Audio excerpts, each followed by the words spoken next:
Hey guys, it's TheFrXion here, Tiger Tank 12, however you call me, I don't really care, and welcome back to World of Tanks Weekly.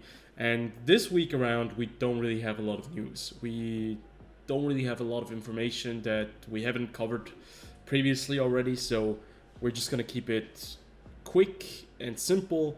And we're gonna be taking a look at the August sneak peek, like the new changes that are coming, or at least the events that are coming in August, at least for North America. Then we're going to take a look at some of the changes that have happened in the Common Test 3, or the last iteration of the test server. And finally, we're going to be talking about the Super Chaffee, which is probably going to be the one part of the news where you get most of the information from. So you can see that this time around, at least on the North American server, there are going to be, as always, several events. I think the most important event is going to be the Act 5 of the 10-year anniversary. And that is going to start off at the beginning of August. We do not exactly know yet when, but it's going to be the final act, which will look at the history of World of Tanks from the year 2018 to 2020. So up until now. And I think they have something special for us, but we're just going to see. I think that the Super Chaffee might be a 10-year anniversary gift for the players, like they did the same with the T50-2, with the Super Hellcat. That might be very well possible. Then you have Tank University and tournament missions. So Tank University is from 1st of August until September 1st. That earn hefty bonus XP in a series of challenges to help you master tank destroyers, light tanks, mediums, and heavy tanks. And tournament missions earn personal reserves for completing specific objectives during August and tournament matches. So yeah, you have some tournaments going on. You have new on track, and this time around we are going to be seeing the FV4005 stage. That's currently what's going on with the British tank destroyer. Then you have the Manticore. Then in the end, the Object 140. That is from the 20th of August until 20th of August. So we have like a month there. Then we have the 5th of August until the 5th of September. That's pretty cool because I'm currently working on the Manticore line right there, so I'll know when to actually buy the other vehicles. And there are some new or different offers for the August month, and I think you can get the Carnival Action 10, you can get the T92, the M54 Renegade. The Renegade is probably going to be quite high on the list for a lot of people. 50 TP prototype, why not? The Skoda T27 is okay. HWK 30, that one is a good tank. The VK, not so much. And the Kanonjagd Panzer 105, why not? It seems to be a decent deal. So that pretty much wraps it up for the sneak peek for August. There's also going to be a new tank rewards, obviously, forgot about that. But we don't know yet what kind of vehicles will be available to unlock there in the end. Then basically what they changed in the last iteration of the test server was they did buff the Harbinger and the Raven a little bit. So they increased the turret traverse speed and the hull traverse speed, and they decreased the hull and turret weight, and thus obviously the specific horsepower goes up. And other than that, they made some changes to some Soviet tanks and added screens on the CS63 hull. And yeah, not a lot of things have changed, except that you can now, if you're playing tier 10 heavies or tier 10 vehicles, since you are now unlocking, like, getting bonds from the tier 10 vehicles only, you're basically able to get like 100 bonds per week from one certain tank.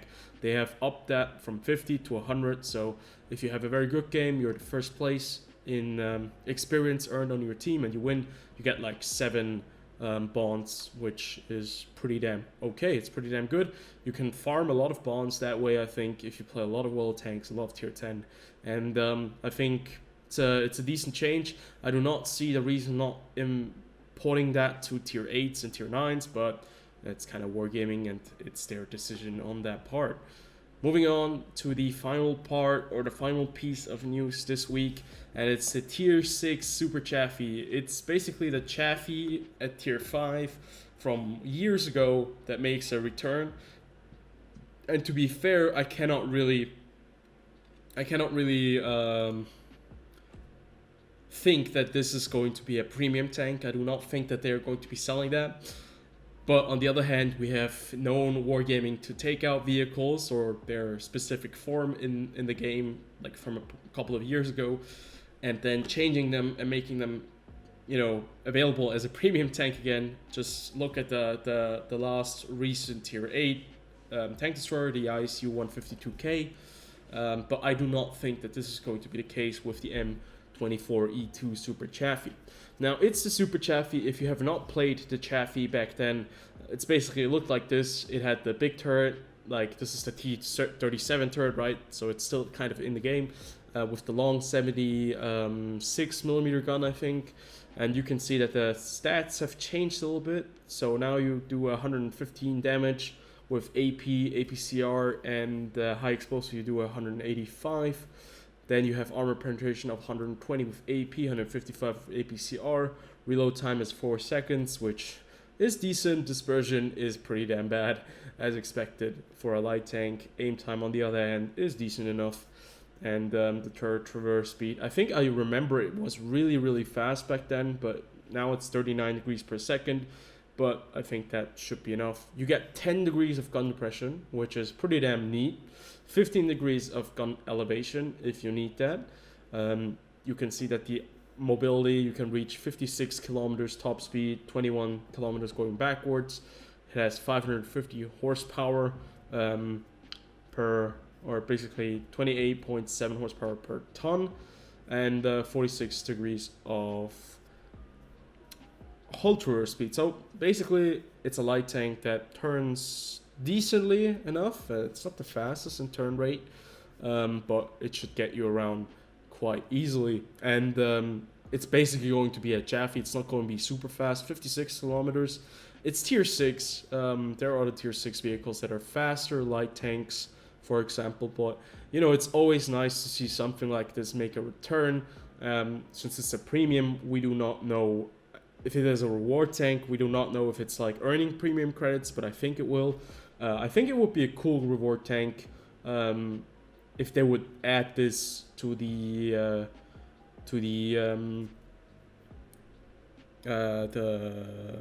chapter 5 in about 2 weeks. You can see the total hit points of this vehicle with 670 HP is decent enough. Hull armor, yeah, 28 millimeters. We don't have to speak about that. This vehicle has a huge turret. This turret used to be huge back in the days. It's still huge now. Doesn't have any armor at all. The view range with 380 though, well, for tier 6 it's pretty decent, gotta be honest. But maybe 390 would have been nicer. I don't know.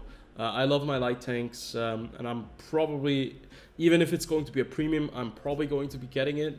The stats don't seem to be overly overpowered in any sort of way. It seems to be quite balanced.